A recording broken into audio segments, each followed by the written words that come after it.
Magandang araw mga kapwa Tagigenyo at sa lahat ng sumusubaybay sa Taguig City Daily Report.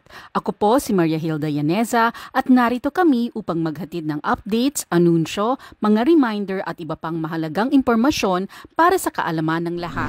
Upang matiyak na patuloy na magkakaroon ng malusog at abot-kayang dieta ang mga bata, ipinagpapatuloy ng City Nutrition Office ng Taguig ang pagpapatupad ng Dietary Supplementation Program para sa mga bata nitong September 4 at 5 na ginanap sa iba't ibang barangay health center sa Taguig.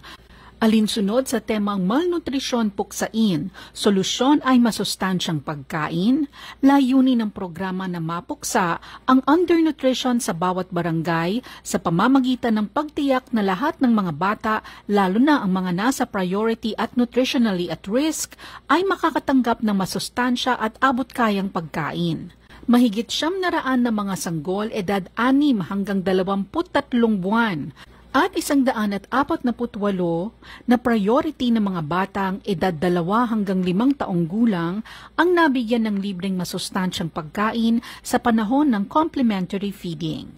Tinalakay din ng Barangay Nutrition Scholars o BNS ang kahalagahan ng kalusugan at nutrisyon at mga hakbang sa paghahanda ng complementary feeding para sa mga bata.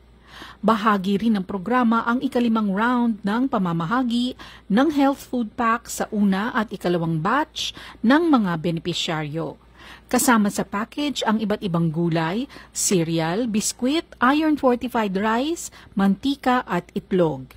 Ang Dietary Supplementation Program for Children ay nagsimula noong Hulyo at magpapatuloy hanggang Oktubre. Patuloy na pinaaalalahanan ng City Nutrition Office ang mga magulang ng mga benepisyaryo na kumpletuhin ang programa upang matiyak na ang kanilang mga anak ay makakatanggap ng sapat na nutrisyon at mapanatili ang mabuting kalusugan. Bilang isang transformative, lively at caring city, ang pamahalaang lungsod ng Taguig sa pamumuno ni Mayor Lani Cayetano ay nagbibigay prioridad sa mga programang pangkalusugan at nutrisyon para sa mga bata na tinitiyak ang access sa mahahalagang nutritional support na kinakailangan para sa kanilang paglaki at pag-unlad.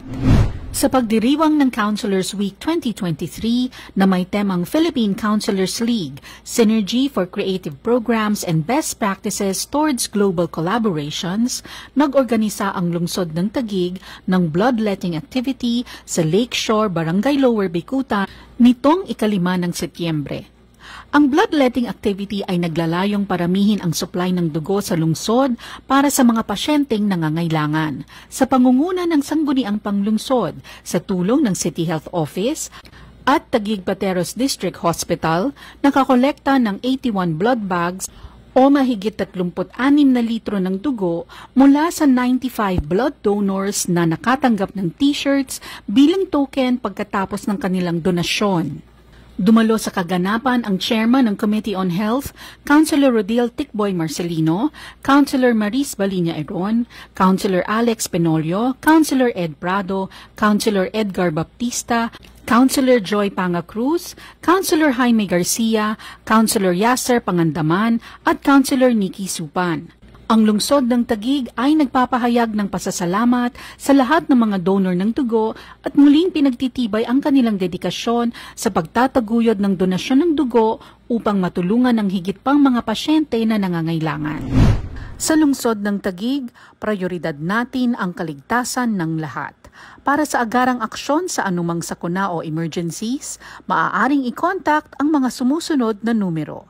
Command Center 0287893200, Taguig Rescue 0919-070-3112, Taguig PNP 0286423582 o 0998-598-7932. Taguig BFP 028837-0740, 028837-4496 o 0906-211-0919. Para sa mga anunsyo at marami pang latest information mula sa pamahalaang lungsod ng Taguig, maaaring bisitahin ang mga social media platforms nito tulad ng I Love Taguig Facebook page, sa Instagram at Taguig City at sa Twitter at I Love Taguig 1. Muli, ako po si Maria Hilda Yaneza at ito ang Taguig City Daily Report.